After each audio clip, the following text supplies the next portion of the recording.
Hello, GamesIndustry.biz Live. My name is Doug Pennant and I am a development manager at Creative Assembly. And it's a pleasure to be here giving you a talk on game production. This is all about how to prepare yourself for the games industry and what's involved in production. First, a quick introduction of who am I and why am I talking about this. So I've been in the games industry for about 11 years. 9 of those years have been at Creative Assembly and nearly 6 of those years have been in production.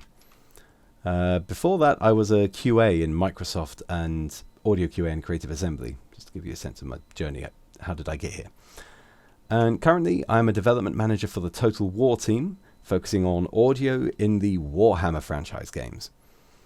So, this talk is what I wish I'd studied before joining production. And hopefully this can give you a good head start on your own journey. Alright, so first up, in the simplest way, what does a producer do? Because a producer doesn't really make games. Like, they aren't creating the assets, they aren't building the code. So what do? The way I see it, producers make games happen. So they bring together the resources and the materials and are required under a common goal. And then you help these ensembles of people and technology create brilliant games. Now, I'm going to be referring to a lot of information that is kept on a Trello that you can follow along with if you want. So this is a Trello I built specifically for this presentation, and it's there on the screen, trello.com production materials. But future me, if he's doing his job, will be sharing the link in the Discord chat right now as well. But we are going to be going through the production Making It Happen page, and we're going to be covering the responsibilities, the methods, the skills and the tools that will define your everyday life as a game producer. So, let's start with responsibilities, the big things. So, what is a producer's mission? Like, I know, why did you hire a producer in the first place? Why did they hire you?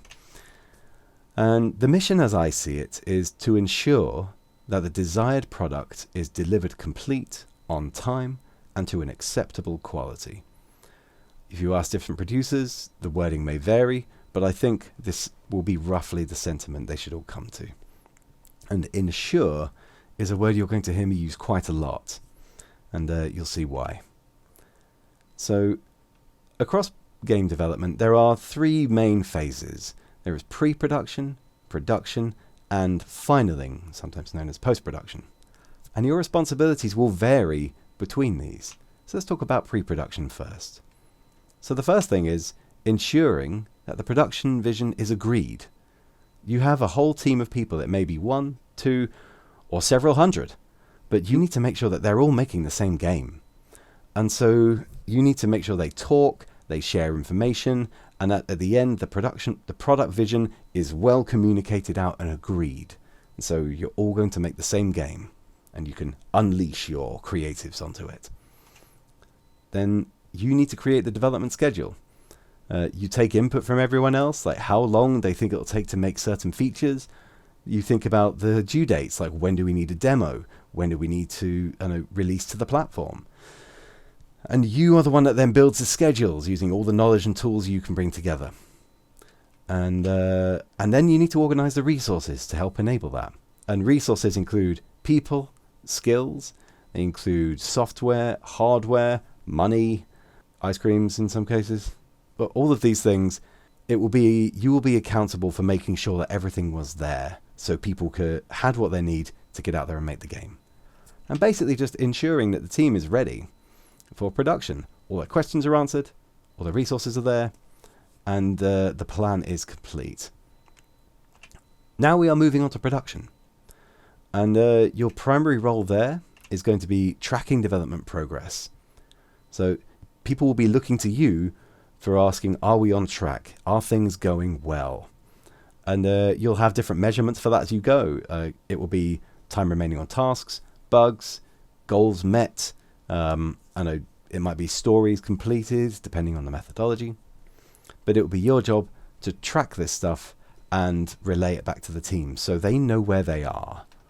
And they know how close they're getting to their goal. Next up is ensuring effective communication. And there's a big difference between communication and effective communication. And you, as a producer, are going to have to be the master of that and teach your team the rest of this. You want good communication between yourself and others, and between them when you're not there. I'll be doing a lot more on communication skills a little later in the talk, as there's lots to cover. And also, it will be your job to protect the team. And this is mostly protecting the team from surprises. So surprises like, oh, we ran out of time on this. The license expired on this software. All the kind of speed bumps that can suddenly set back a development team. It's demoralizing, it slows down, it costs money, and it can compromise the whole project. It's your job as much as possible to be on the front line of surprises that come your way and protect the team and make sure only the problems they are equipped to solve are the ones that come to them. And now we're getting into finaling, the last stage of the project. And finally, your responsibilities for this section are ensuring development ends gracefully. So as few bugs as possible and no half-finished features. It's often better to push a feature to a later release or a later product than it is to ship it half done. You're much better closing that for now and spending the time making sure the features you do have to ship with are good and are watertight.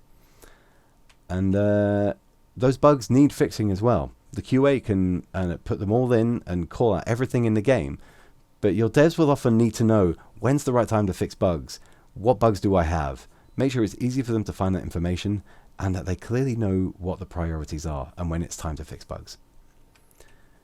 It may well be down to you to ensure that your game is localized as well. And this involves everything from making sure your text and dialogue pipelines provide all the information that localizers require, and making sure you have the localization services yourself and that you've agreed the pipelines with them. You might not have to do this work directly yourself, but you need to make sure that it happens and that someone does it. And then finally, ensuring delivery of the game. And what needs to go into this? You have to send a build to someone at some point, right? Are you putting things onto disks? Are you shipping them out there? What's needed and who needs to do what? What do the build engineers need to do? What do your coders need to provide? And what metadata is needed for the product page on Steam? You need to ensure all this happens. And that's the key thing. That's why the word ensure is coming up. Much of this work is stuff you don't directly do yourself. But if it doesn't happen, they will ask the producer why. And the final thing they will ask, why didn't this happen, if it doesn't, is the launch party. It might not feel like the most important part of developing a game, but you have to remember, you're developing a game with people. And people want to celebrate something when it's done and when it's gone well. And it's a big part of making them feel like the team. So you may have some staff at your company, if it's large enough, that help with this, like operations, events coordination, or maybe you're making the phone calls yourself. But in any case, make it happen. And that's your responsibility in finaling. Now, across these three phases and across the whole project, you have one more responsibility, which is one of the hardest ones, and it's keeping the team motivated. And they often say, actually, you can't motivate people. You can stop them from getting demotivated. And there are some techniques that you can use to help you do this. And it's difficult, but it's not impossible. And so one of them is straightforward. It's have a clear mission. Make sure that everyone knows what the goal is and how close they are to it. When everyone knows where they're going, they can be invested in going faster. And so keep that clear for everyone. People get really demotivated if they're lost. That never feels good. Next up is learn your team and find out what their strengths are, because that's what they want to do. They want to feel good at what they're doing. This will keep them excited. If they feel I'm good at creating complex systems for the gameplay, then help them find that, help them feel that, help that get delivered. And if your artists want to create really good environment models, help them do that and get the things out of their way that slow them down from delivering on those strengths. They want to see the fruit of their strengths in the game at the end. And that's what gets them excited. That's why they're here. So use their strengths as best you can. And let them own their work. I was asked recently a really good question. It was, if a game struggles financially when on release, does that demoralize the team? And my answer was a little bit, but not nearly as much as if the game goes out not as good as the developers wanted it to be. If their art goes out and it's not as good as they wanted it to be, that demoralizes them. And so the best thing you can do is really let them own their work and be in control of how their work gets out there into the game. Because the worst thing is if it goes out and something else compromised it. Either someone took time away from them, or someone changed something that they were invested in. Like, that is demoralizing. And you can avoid that. So let people own their work. And again, keep threats at bay. Keep surprises at bay. No surprise changes to the project as much as possible. No, if there are surprise changes to the working environment, try to keep that away from the developers until it can be managed, and keep them safe in their developing world.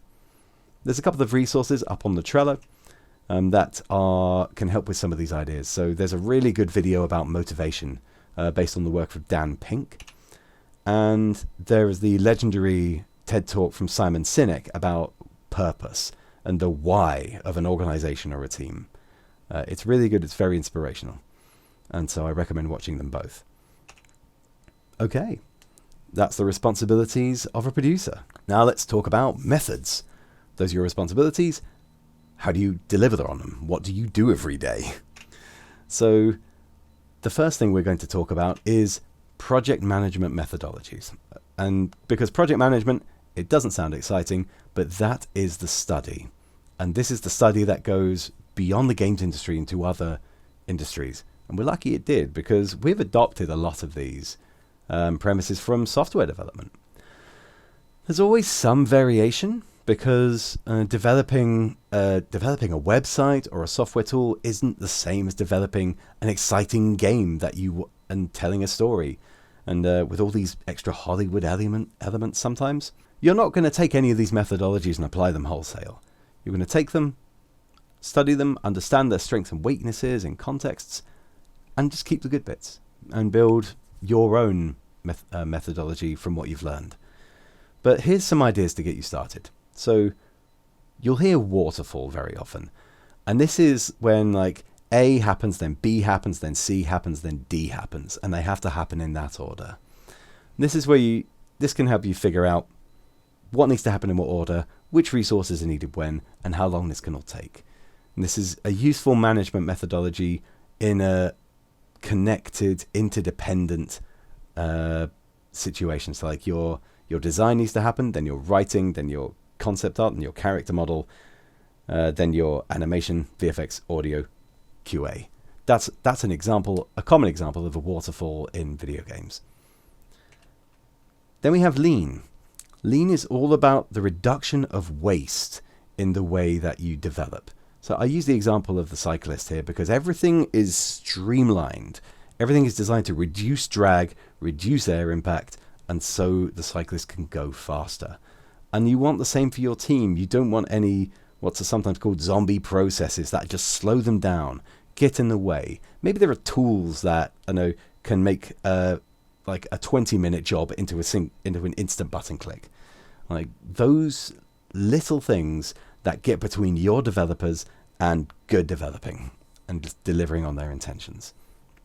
And there is a methodology called Kanban, which is a more direct, more described way of working with a selection of cards from a bucket and working forwards. There's information on that in the Trello. I won't go into too much detail now, but you'll hear about it quite a lot in the industry. Then we have Agile and Scrum. These are the ones everyone is talking about at the moment, and so you need to know about these. So the concept of Agile is all about constant review, improvement, and iteration. And whatever cadence you use, you'll want a system to make sure you always look again so you can change depending on changing circumstances. And Scrum is the methodology within this that lots and lots of game studios use or use a variant of. So this is where you'll hear of phrases like the stand-ups, the sprints, sprint reviews, sprint planning, all of these kind of things. Again, there is information up on Trello. These are really useful ones to look into. And then finally, there's PRINCE 2. PRINCE is a fancy acronym for Projects in Controlled Environments. It isn't used much directly in the games industry, but it's used across lots of other industries, and it's still extremely good studying for good planning practice. It is based around the categories of things you want to understand before you commence a project. So like the examples are here. So how do you track process? What are your risks? How is the quality defined? Etc. And even though you don't use this, it is worth studying and having it input the way you do your work and your project management. And I mean studying. Like these are, like there are courses for these ones, there are books, videos everywhere. Because all of this stuff is the science of what you can do and what you are helping to achieve and what people are relying on you for. So that's project management methodologies. That's the science. Now some of the art. And so communication, once again, it's your job to ensure this happens, and even happens when you're not there. And that means communication pipelines. And so here are some good practices for setting up a good communication pipeline. First, figure out who needs to contact who. Which developers need to talk to each other every day? Which directors need to hear from which developers? How do the directors talk? How do QA get all of their information to and from the right people? You figure out all of these things about who needs to contact who. Then you can set up all the systems, all the mail groups, all the tools, all the Slack channels, all of that to make sure the right people are easily in contact with each other. But don't forget that they might not know how to use those tools at first. We have just gone through a huge change in the way the world works, and now everyone has had to learn Zoom. Lots more people have had to learn Discord, and these can be intimidating at the start. We're already surrounded by communication tools. And so if you're setting up communication pipelines, remember to teach your team how to use them and how to use them well.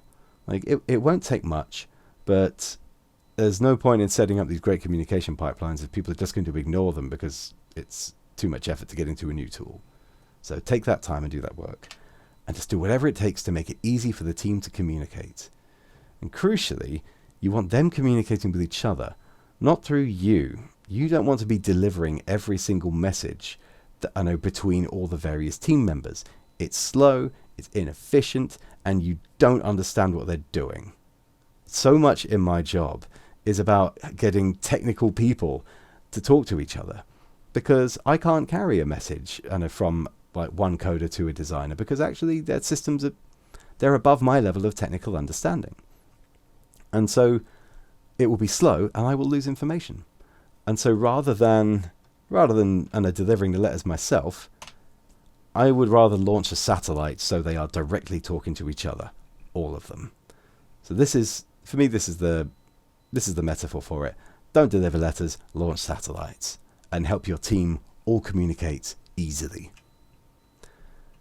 Then we have team processes, and this is the real creativity of being a producer. This is your problem solving, and your problems are going to be different every single time. But there are ways to think about it. There are frameworks for how to deal with solving a problem so it stays solved. And so step 1, identify the problem. Something is on fire. It's not supposed to be on fire. And so the first thing you can do is solve the problem. Put out the fire, and then before you do anything else. So the problem is solved, but you don't want it to happen again. And so this is where you create a process, like a sign saying no barbecues or no fires, to try and stop the fires from starting again. This process could be anything. It could be a digital thing. It could be a regular meeting. There's lots that happen. But then remember to monitor the impact of your solutions if you can, because you want to know, 1, if a solution is good, it might work on another problem in the future. And 2, if it doesn't work, well, you still need that to stop that problem from happening again. So you'll need to create another process. So remember to monitor the impacts. Let's talk about a game example. So in game development. So an example problem. Your QA don't know which game features are ready to test. So you can solve that today by contacting the feature leads, find out what's ready to test and tell QA. But you don't want them to hit this problem again. So how do we solve it so it stays solved? So let's try a process. An example might be the feature leads send out a regular weekly email to QA of what has been worked on, and QA can update their lists accordingly. That might work. You'll need to stay in touch with QA and monitor the impact of this, asking them regularly, are you aware of what's going on and is your problem solved? So that's one example, but your problem solving is going to be a huge part of your job, and team processes are the kind of solutions you're likely to bring, and where you can be creative. And lastly, meetings. And there was a talk I saw recently called Fix Your Broken Meetings. There's a great line in it. There's never too many meetings. Like, too many meetings isn't a problem. Too many bad meetings is a problem. Because actually good meetings are where you all get together, you solve a problem and you get it done. That a good meeting can do that. But a bad meeting is you get in, someone changes the subject, you didn't have the information, the wrong people were there, and you just wasted time and no one knows what they're doing and nothing has been solved. So there are a few things you can do to try and encourage good meeting discipline. So the first thing you can do is you can prepare. You can create an agenda, send it out, plan the topics of conversation. Like, right, what are we coming together to answer? You can also prepare by asking people to bring along data or make sure the right people come. Make sure this meeting is ready to happen. After preparing the meeting, you chair the meeting.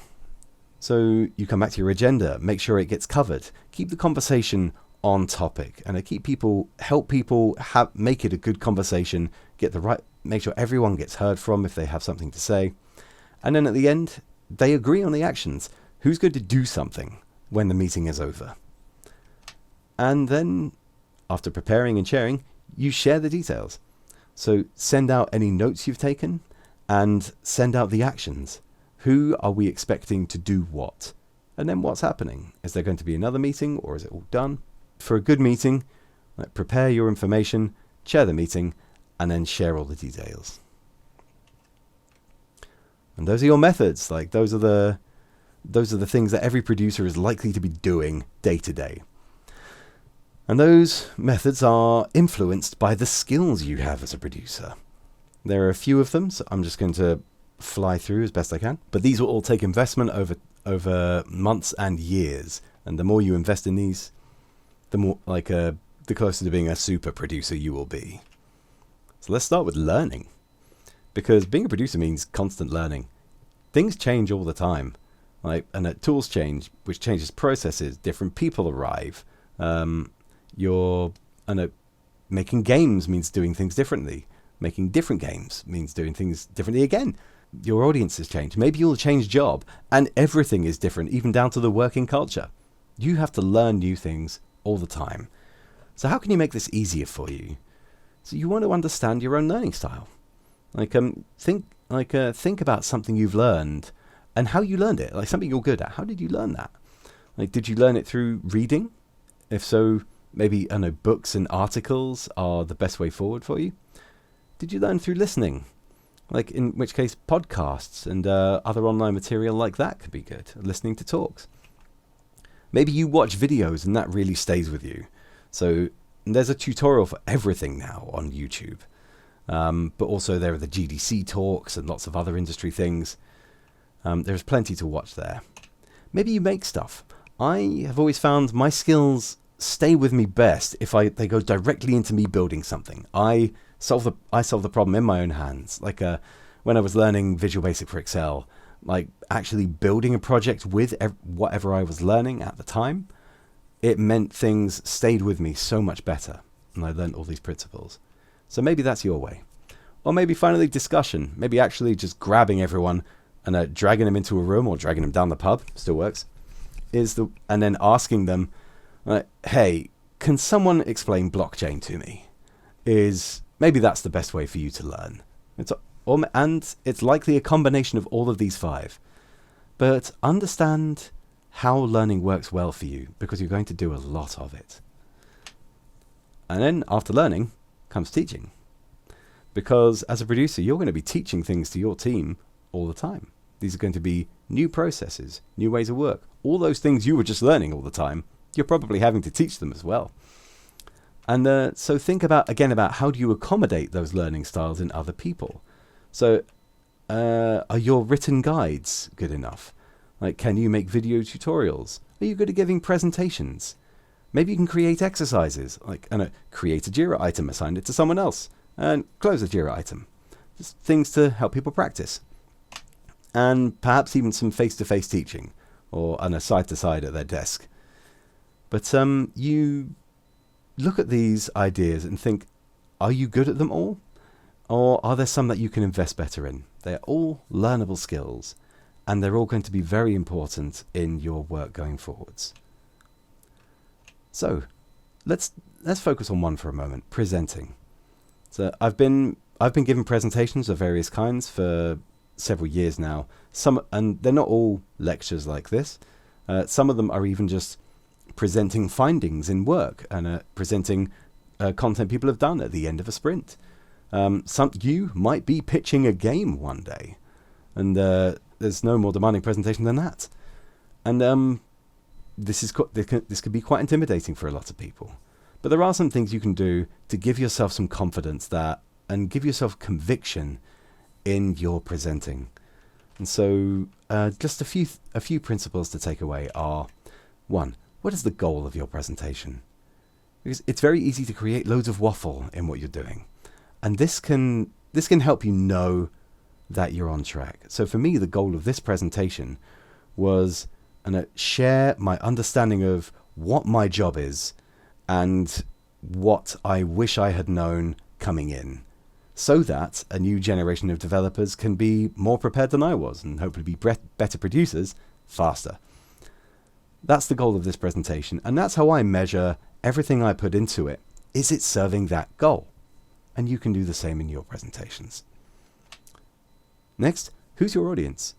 Is it students, or is it developers, or is it investors, or is it your parents? Like, how would you present a game to them? Think about that. But it changes everything it changes a lot of what you do. Think like, what do they understand? Like, what don't I need to explain? What do I need to explain? And how am I going to do it? Like, is it a presentation in a room? In which case, will they have materials to hand? Like, I know that most of this audience are at their computers right now, and so have access to Trello, which is why I can include the interactive materials that I know maybe some of you are browsing right now. But that's understanding an element of the audience. Next up, rehearse. I rehearsed this a couple of times, because it really helps me find where I stumble. Where do the words not quite come? Where am I trying to express an idea that I don't quite have my head around? And it can often be useful to rehearse with other people as well. And they can tell you, I didn't understand this bit. I found that bit confusing. That was too loud. Like, this is how you can know that actually you don't have to guess, is this presentation good? You can know. And that can give you confidence. And then pro gamer move at the end of it is anticipating the questions. So let's talk about pitching a game. It's easier to think of there. You pitch a game, and then you ask at the end, any questions? You can expect what some of those questions are going to be. They're going to ask, like, what is the experience of your team? What are the skills that your team currently missing? Where is your money coming from so far? What's your plan B? Like, you can think of the questions coming, and you can prepare in advance for them. And so you don't have to be afraid of the question and a section at the end. You can feel prepared. And feeling prepared feels so good. Like, you really feel like you're on top of your stuff. And you can do this.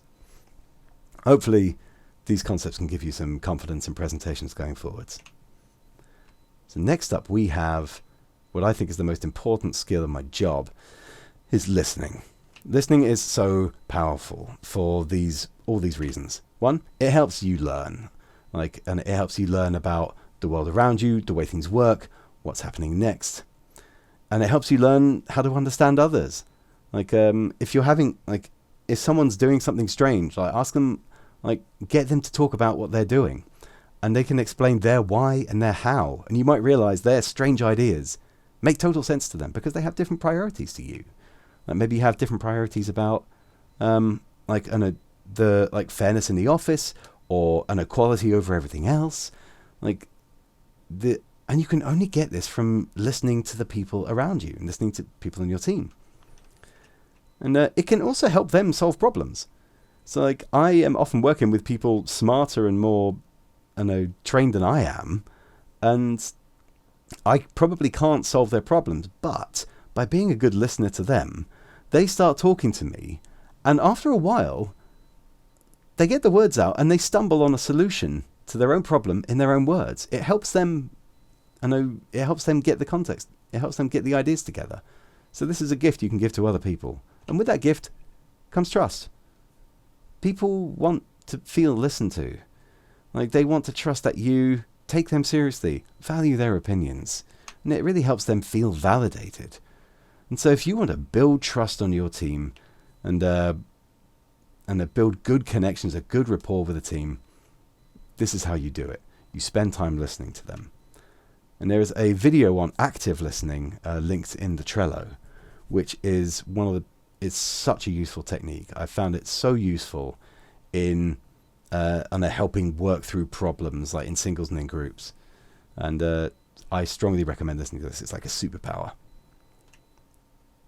So next up, we have criticism. This can feel scary because it's very easy to upset people by criticizing them.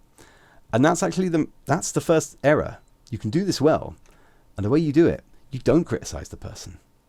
You criticize their work or a behavior.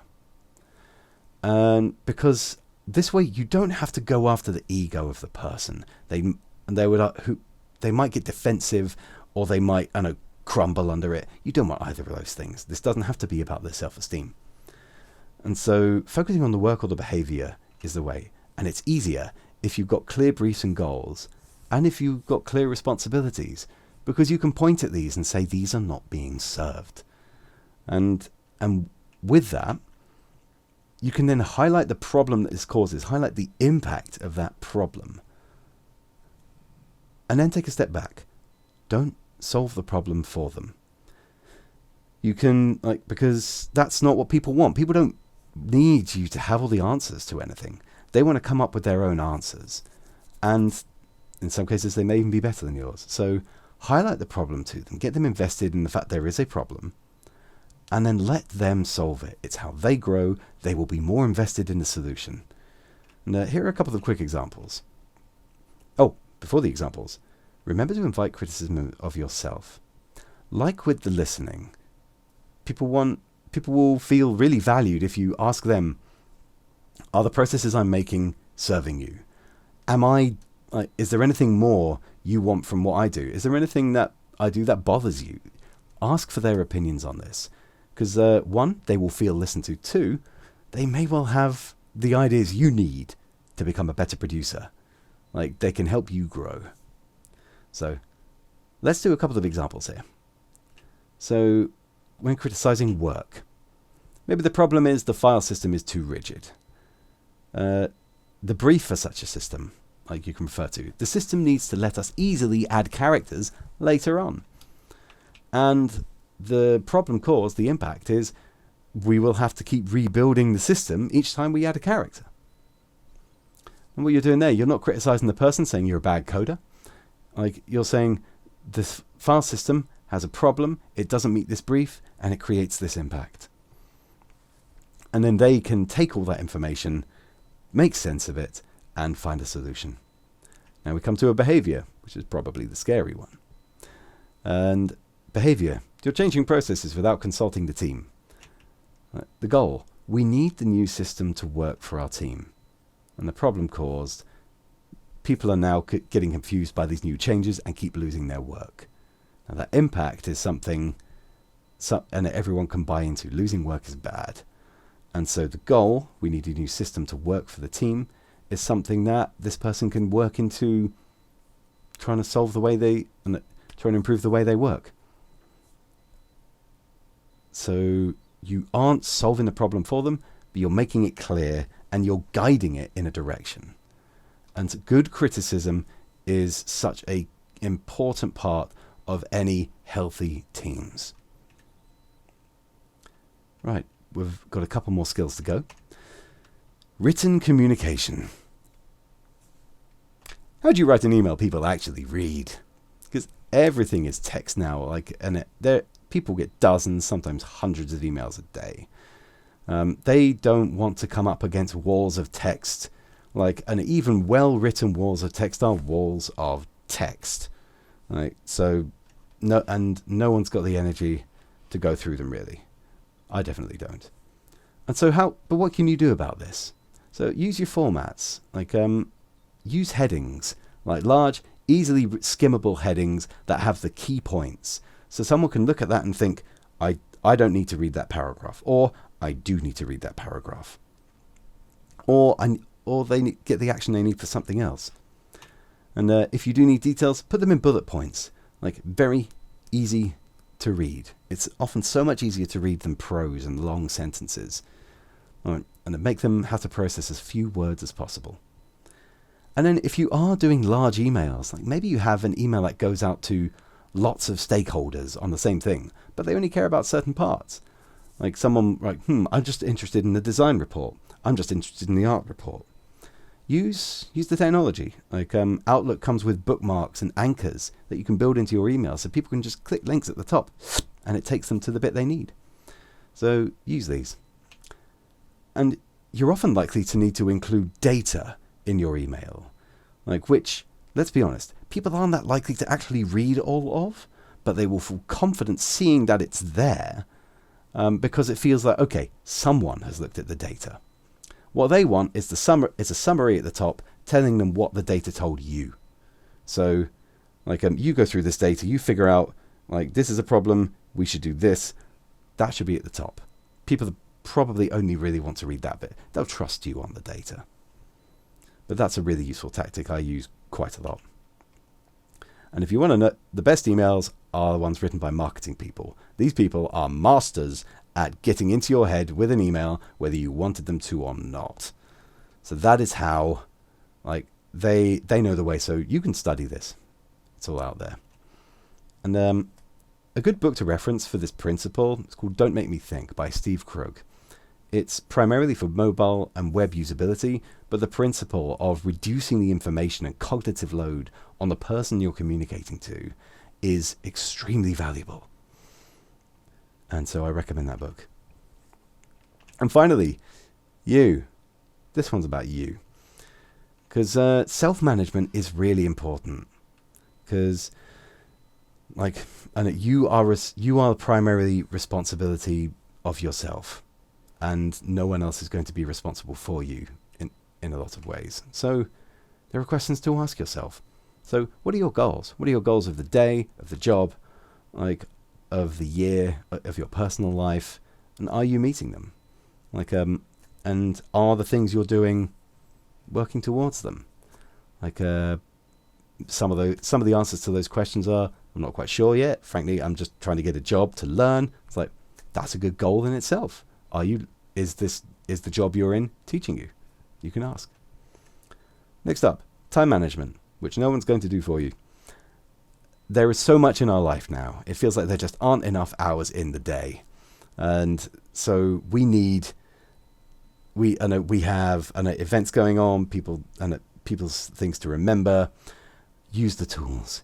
There's no shame in using assistive technologies like calendars, apps, reminders, all these things to help you manage time. And there are courses out there as well for good time management, like how to figure out to-do lists and pocket them in places.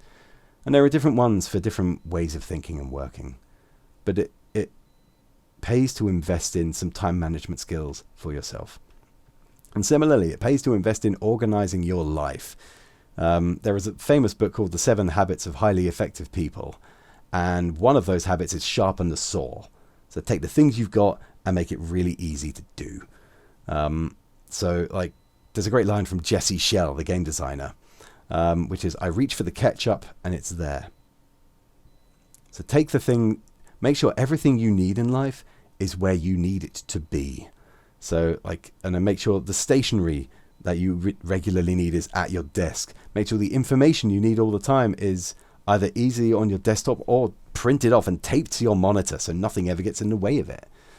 Like anything that is a regular struggle of, oh, I need to get that, I need to get that. Make it easy for yourself. Do yourself that favor. And then how do you measure your own success? What does success even mean to you? Is it financial? Like, is it contribution to society? Is it the achievement of a new artistic and a medium? And what are your goals for that? And how are you going to measure it for yourself? It's like my own success in my job is largely the morale and effectiveness of my team. And how do I measure that? A lot of it is just done directly by talking to them. How much overtime do they do? And what do other people say about the way they're working? And so I have a few measurements there. That's my success. What's yours? And last one. Look after yourself properly. I'm going to make two assumptions about every one of you. 1, you don't drink enough water. 2, you don't get enough sleep. Give these things to yourself. Because like there is nothing in any other part of what you do that can help you if you don't look after yourself. So take the time you need. And there's also a video there about SMART goals. So specific, measurable, attainable, realistic, time-bound. Like it's a good little framework. Like if you're struggling to come up with goals in your life. And so you can do this to make things easier for yourself. So those are your skills. And now just a couple of minutes on tools. And the key thing with tools is master the tools of your everyday life. So master your communication tools. Don't just write emails. Get good at email. Outlook can do so many things. Like it can do the reminders or the rules, or like click that box that says view in conversations, because that makes things so much easier to read. Like, and the same with your instant messaging tools and your presentation tools. They all have features that can make things so much easier. Get good at these things. Like study them. Watch tutorials. I'm learning new features all the time. And that's the same for your communication tools, your project management tools. You want to get good at these as well. Now, some of you may have seen some of these names before, like Trello is what I'm showing you now. Jira is a big part of my life. There's Microsoft Project, Handsoft, lots. There's lots of them.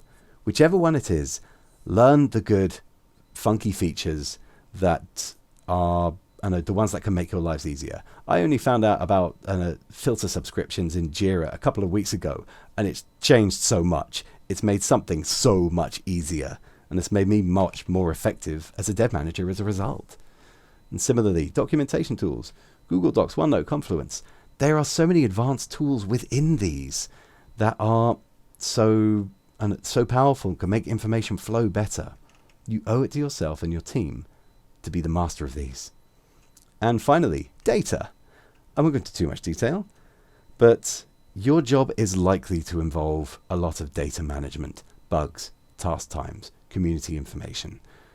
And so you want to be good at the tools involved with this. Excel is one of the bread and butters of production.